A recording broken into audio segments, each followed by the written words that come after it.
दोस्तों अभी हम मेनली बात करने वाले हैं ये डाउनलोड या फिर अपलोड के एमबीपीएस का जो स्पीड होता है उसका कि एक्चुअल में आपको कितना वास्तव में मिलने वाला है। क्योंकि जो कॉमन लोग होते हैं वो ये देखते हैं कि 37 एमबीपीएस का स्पीड है, यानी कि 37 एमबी हम एक टाइम में 1 सेकंड में मतलब कि इसको डाउनलोड कर सकते हैं, या फिर ये 30 एमबीपीएस का अपलोड है, यानी कि 30 एमबी 1 सेकंड में अपलोड कर पाएंगे। क्या ये ऐसा होने वाला है? डेफिनेटली नहीं होने वाला है। आप लोगों ने इसका एक्सपीरियंस भी किया होगा कि कभी भी कंपनी कहता उतना है बट होता नहीं है, तो आप लोग सोचते होगा कि कंपनी झूठ बोल रहा है। वास्तव में कंपनी झूठ नहीं बोलता है, वो वास्तव में सही बताता है, और आप भी जो देखते हैं वो भी एक्चुअल में सही होता है। बट आप जो समझते हैं वो सही से शायद समझ नहीं पाते। तो डेफिनेटली ये वीडियो देखने के बाद आपको ये कंफ्यूजन नहीं रहेगा कि आखिरकार क्यों ऐसा होता है। दोस्तों ये वास्तव में 37 एमबीपीएस है, ये 37.4 मेगा बीट पर सेकंड का बता रहा है, मेगा बाइट। और आप जो डाटा अपलोड करते हैं या फिर डाउनलोड करते हैं वो मेगा बाइट में होता है, इसलिए वो अंतर आ जाता है। यानी आप जो स्पीड अपलोड करते हैं, यानी कि जो भी आप डेटा अपलोड करते हैं वो एमबी कैपिटल बी होना चाहिए यहाँ पे, जहाँ की स्मॉल एमबीपीएस है। तो कंपनी जब भी आपको बताएगा ये कैपिटल के बदला स्मॉल एमबीपीएस होता है, यानी कि मेगा बीट्स में रहता है। और आप जो डाटा अपलोड या फिर डाउनलोड करते हैं वो कैपिटल बी यानी कि मेगा बाइट्स में होता है। तो अगर आपको कैपिटल एम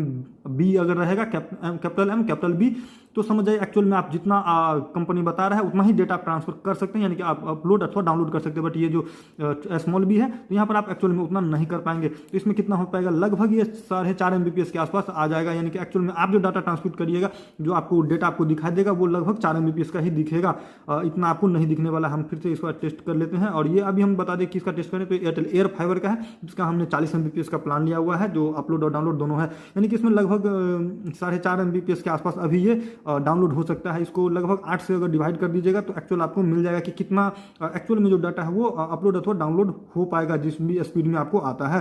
दोस्तों ये इन्फॉर्मेटिव वीडियो आपको जानने के बाद कैसा लगा? क्या आप कंफ्यूजन दूर हो पाया कि कंपनी जो कहता है और आप जो एक्चुअल में समझते हैं उसमें डिफरेंस कितना का आ जाता है, और क्या आपको इसके बाद भी डिफरेंस आता है या नहीं आता है? कमेंट करके जरूर बताएं। साथ ही साथ अगर वीडियो इन्फॉर्मेटिव रहा हो तो दोस्तों के साथ शेयर करें, और चैनल को सब्सक्राइब नहीं किया है तो चैनल को सब्सक्राइब जरूर कर लीजिए।